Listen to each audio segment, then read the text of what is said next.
હું શ્રી માધાપર કન્યા શાળામાં ધોરણ 1 માં અભ્યાસ કરું છું. આજે હું તમને એક વાર્તા કહેવાની છું. વાર્તાનું નામ છે દીકરીના ઘેર જાવા દે. એક હતા ડોશીમા, તેની એક દીકરી હતી. ડોશીમા અને દીકરીના લગ્ન થઈ ગયા હતા. તેની દીકરીને ઘેર જવાનું મન થયું તો એ થોડા કપડાં ને છોકરા માટે ખાવાનું લઈને લાકડીના ટેકે ચાલવા માંડ્યા. ચાલતા ચાલતા રસ્તામાં એક મોટું જંગલ આવી ગયું. જંગલમાં પ્રાણીઓનો અવાજ આવવા માંડ્યો. ડોશીમાને તો બીક લાગવા માંડી. ડોશીમા ચાલતા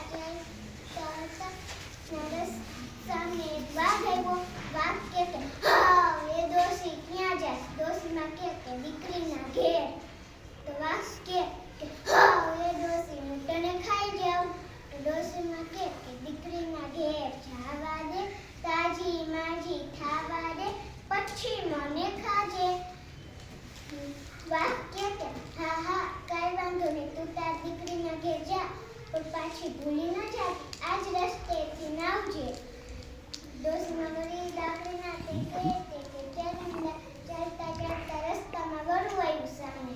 વરુ કહેતા હા એ ડોશી ક્યાં જાય? ડોશીમા કે દીકરીના ઘેર. તો વરુ કે હા એ ડોશી હું તને ખાઈ જાઉં. તો ડોશીમા કે દીકરીના ઘેર જાવા દે, તાજી માજી ખાવા દે, પછી મને ખાજે. તો વરુ કે હા હા તું તાર દીકરીના ઘેર જા પણ પાછી ભૂલી ન જાતી, આજ રસ્તે નાવજો. ડોશીમા એમ કરી ધીમે ધીમે ચાલવા માંડ્યા. ચાલતા ચાલતા રસ્તામાં દીપડો આવ્યો. દીપડો કે હા એ ડોશી ક્યાં જાય? ડોશીમા કે દીકરીના ઘેર.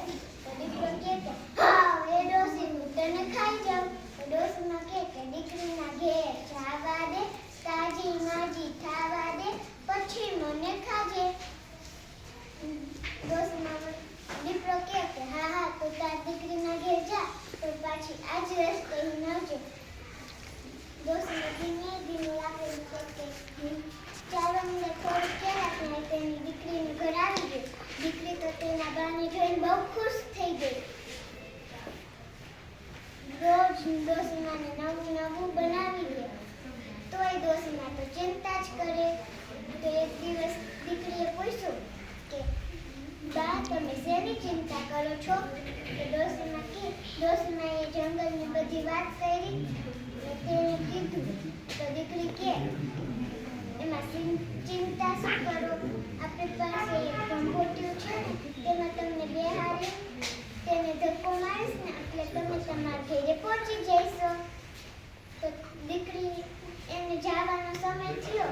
દીકરીએ ડોશીમાને એ ભંભોટિયામાં બેહારીને ઢાંકણું બંધ કરી દીધું.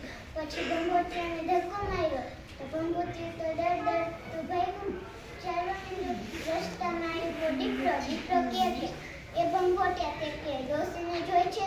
તો અંદરથી ડોશીમાએ અવાજ બદલાવીને બોલ્યા કિસકી ડોશી કિસકા કામ, ચાલ ભંભોટે આપને ગામ. તો ભંભોટિયું ડરતું ચાલવા માંડ્યું. એની પાછળ વાઘ દીપડો પણ દોડતો ગયો. વળી આવ્યો રસ્તામાં વરુ કે એ ભંભોટિયા તે કે ડોશીને જોઈ છે? તો અંદરથી ડોશીમાં બોલ્યા કિસકી ડોશી કિસકા કામ, ચાલ ભંભોટિયા આપને ગામ. તો ભંભોટિયું ડરતું ચાલવા માંડ્યું. વરુ ને દીપડો બે પાછળ દોડતા ગયા.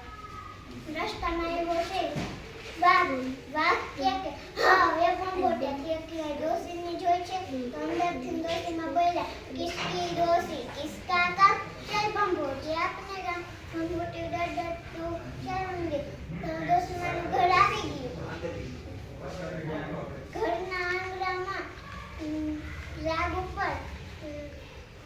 ઉપર ભંભોટિયું ઊભું રહ્યું અને ડોશીમાએ થોડું ખોલીને જોયું તો એ બધે બેઠા હતા.